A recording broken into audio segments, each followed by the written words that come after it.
বর্তমানে চ্যাটজিপিটি সহ নানা ধরনের চ্যাটবটের জনপ্রিয়তা তুঙ্গে, কিন্তু আপনি কি জানেন আজ থেকে প্রায় ৬০ বছর আগে প্রথম চ্যাটবট তৈরি করা হয়েছিল।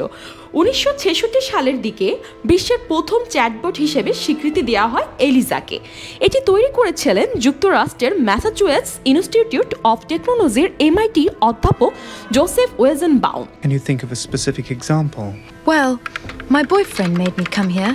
Your boyfriend made you come here. He says I'm depressed. Eliza মূলত একটি কথোপকথনমূলক প্রোগ্রাম, যা একজন মনোবিজ্ঞানী বা সাইকোথেরাপিস্টের মতো ব্যবহারকারীদের সঙ্গে আলাপচারিতা করতে পারত। যদিও আজকের আধুনিক কৃত্রিম বুদ্ধিমত্তা সম্পন্ন চ্যাটবটগুলোর তুলনায় এটি ছিল অনেক সীমিত, তবে সে সময় এটি এক যুগান্তকারী উদ্ভাবন হিসেবে বিবেচিত হয়েছে।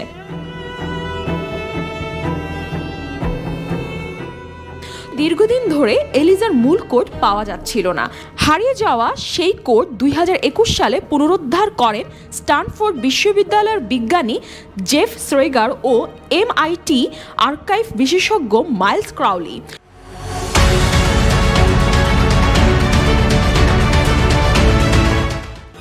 চ্যাটবটটি লেখা হয়েছিল ম্যাক্সলিপ নামক একটি পুরনো অপরিচালিত প্রোগ্রামিং ভাষায়।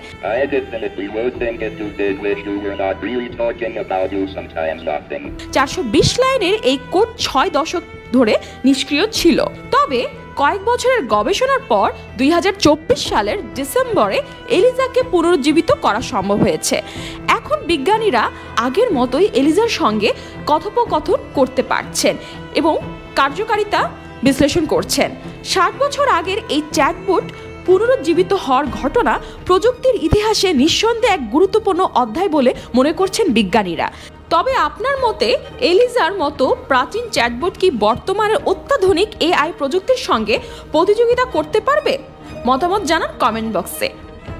ফারজিয়া হোসেন, চ্যানেল আই।